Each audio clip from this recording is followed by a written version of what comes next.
My first teaching was in Athens when I was 23.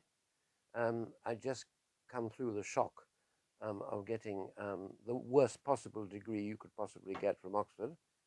I entered Oxford on a top scholarship, and I left with a fourth-class degree, which should make you respect me a lot, because it's normally only given to Indian princes who, for political reasons, cannot be failed. My tutors were kind and let me through. They shouldn't have done. It was a total misjudgment.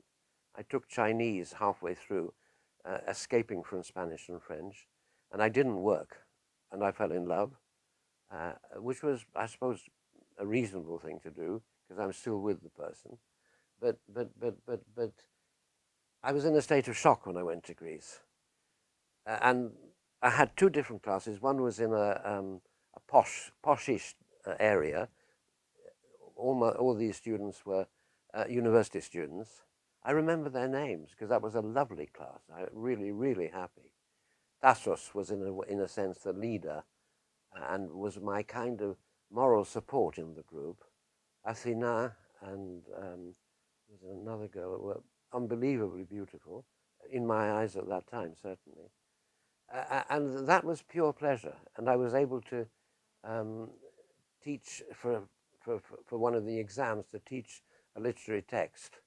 And though these people weren't literally specially trained, they enjoyed that, and I enjoyed it, and we really got on well. There's one guy I know who I couldn't really kind of get hold of, and I had a terrible nightmare of him and me in a desert.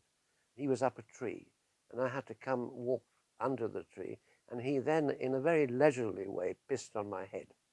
The other class was in central Athens, terribly tired shopgirls in the central square, being told by their bosses, you've got to learn English because otherwise you won't sell enough stuff. So under boss pressure. And I had no idea. I'd been given a course book. I had no idea of how to read the teacher's book. I had no idea about anything. I lost nearly all of that class. It was shameful. It was awful. So right at the very beginning, I had a contrasting situation where one was highly pleasurable and highly in tune with the students, and the other was a frightened rabbit. It has to be said that my director of studies was a goldsmith from London. He had not a clue about any kind of teaching, and the man who ran the school was a military man. We had to stand to attention when he visited us. He tended to marry a series of women, and they all owned schools. So in getting rid of them, he then took over the school. He was a total rogue. From that beginning, I then went on to find, when I came back to Britain, a marvelous book by a man called Broughton.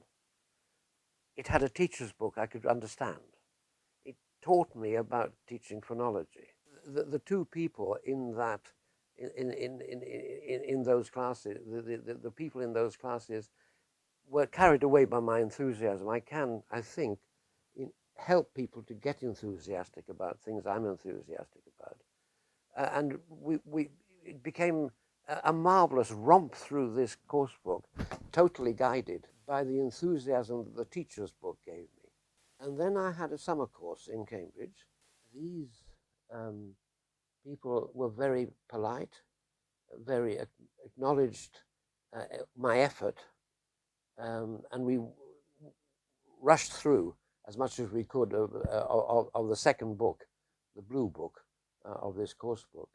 And at the end, there was a general half an hour for feedback. And they said, very good teacher, very hard work, nice person.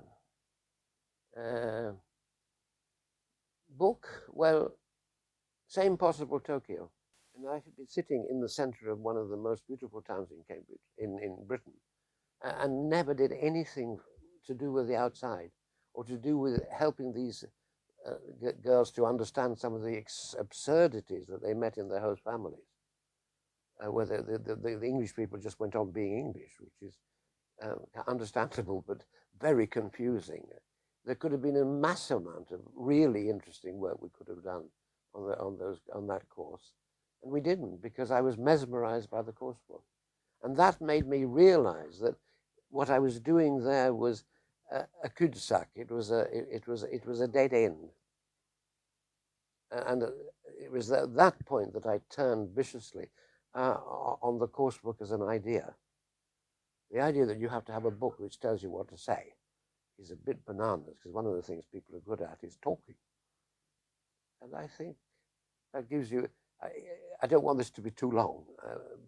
There are lots of other stages. But these were the initial stages, which I think are quite parallel to many people coming into teaching.